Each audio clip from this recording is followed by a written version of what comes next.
కాకినాడ జిల్లా పెదపూడి మండలం గొల్లమామిడాడులో శ్రీ ఉషా పద్మిని ఛాయ సాంగ్న సమేత శ్రీ సూర్యనారాయణ స్వామి వారి దివ్య దేవాలయంలో స్వామి అమ్మవార్లు ఇవాళ సూర్యకిరణాలు తాకాయి. మే సెప్టెంబర్ మాసాల్లో ఉత్తరాయణం దక్షిణాయన కాలంలో సూర్యగ్రహణాలు స్వామి అమ్మవార్లను తాకుతాయని అర్చకులు రేజటి రాంబాబు ఆచార్యులు తెలిపారు. దీనికి భక్తులందరూ మహద్భాగ్య దర్శనంగా భావిస్తారని, అలాగే స్వామివారికి ఏటా ఆదివారం 7 ప్రదక్షిణలు చేయడం వల్ల కోరిన కోరికలు నెరవేరుతాయని వివరించారు. సంతాన భాగ్యం కలుగుతుందని, సంపూర్ణ ఆరోగ్యవంతులవుతారని ఆచార్యులు వివరించారు.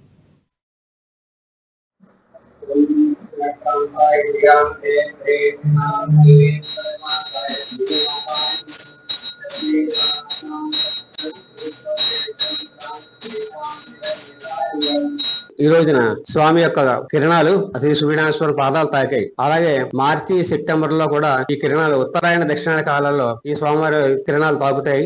భక్తులందరూ దర్శించి తరించవలసిందిగా కోరుతున్నాం. అలాగే ఈ ఆలయానికి మరో విశిష్టత ఏంటంటే 7 ఆదివారాలు 7 ప్రదక్షిణలు చేసి స్వామివారిని దర్శించినట్లయితే ఆ స్వామివారికి కృపకు పాత్రలై ఆయురారోగ్య ఐశ్వర్యాలు పొందుతారని, అలాగే సంతానం లేని వారికి, వివాహం కాని వారికి కూడా ఈ యొక్క ప్రదక్షిణలు ఉపయోగపడతాయని భక్తుల యొక్క నమ్మకం.